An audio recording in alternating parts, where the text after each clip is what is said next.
지난 11월 18일 치러진 2022학년도 대학 수학 능력 시험의 성적 결과가 발표되었습니다.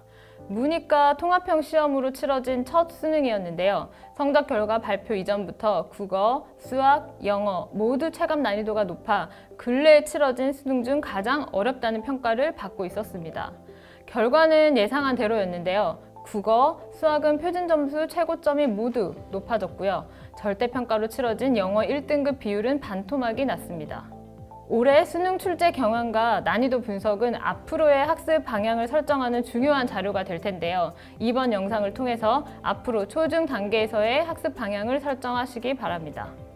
수학 영역의 경우 지난해에는 수험생의 계열에 따라서 가형과 나형으로 나누어서 시험을 치렀습니다. 성적도 각각 매겼었는데요. 올해는 국어와 마찬가지로 공통과목과 선택과목 체제로 시험을 치렀습니다. 공통과목으로 수학 1, 수학 2를 치르고 선택과목으로 확률과 통계, 미적분, 기하 중 한 가지를 선택해서 시험을 치르는 구조였습니다.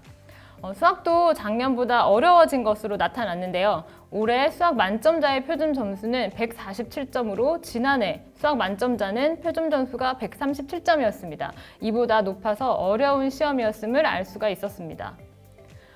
그리고 올해 수능 수학에서는 특히 공통과목인 수학 1, 수학 2가 전반적으로 난이도가 높았는데요. 이는 준킬러 문항이 많아지고 쉽게 풀리는 문제들이 적고 한 번 더 생각해야 풀리는 문항들이 많았기 때문입니다.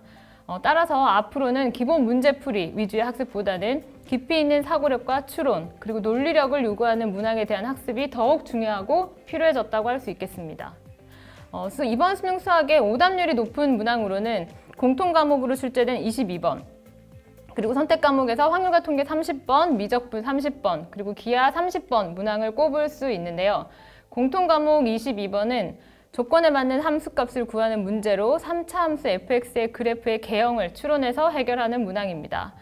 그리고 확률과 통계 30번은 주어진 사건에서 조건에 맞는 경우를 찾아 그 확률을 구하는 조건부 확률 문제로 출제가 되었고요. 미적분 30번 문항은 정적분을 구하는 문제로 출제가 되었습니다.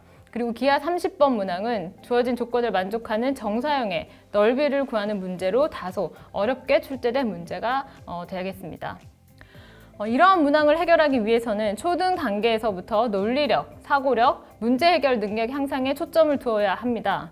많은 문제를 풀어보는 것이 아니라 수학 문제 하나를 풀더라도 끈기 있게 문제 해결 방법을 찾는 연습을 하고, 그리고 틀린 문제라 하더라도 왜 틀렸는지, 그리고 문제 해결의 기본 바탕이 되는 개념과 원리를 확실히 이해하고 넘어가야 합니다. 그렇게 자신의 것으로 만들어야 응용된 문제나 심화 문제 혹은 새로운 유형의 문제가 나와도 당황하지 않고 문제 해결 방법을 찾을 수 있을 것입니다. 저희 하늘교육의 교과 심화 수학 교재인 맥스는 단계별 학습이 가능하고요. 수준 높은 문항들을 다수 접할 수 있는 기회를 제공하고 있기 때문에 수학 개념과 원리의 이해 능력과 고난도 문항도 쉽게 해결할 수 있는 능력을 키울 수 있습니다. 그리고 C맥스 교재는 주제별 사고력 수학 학습지로 학습 교구를 활용해서 매주 새로운 사고력 주제를 학습합니다.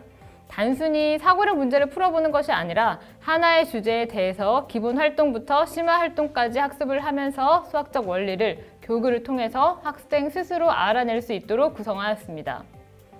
그리고 고난도 개념과 문제가 있는 주차별 경시 대비 교재인 T맥스 교재가 있죠. 그리고 자주 출제되는 경시 주제를 영역별로 나눈 경시대회 실전 문제집 경시 특강을 통해서 단순 교과 학습을 넘어선 최고 수준의 심화 학습을 할 수 있습니다.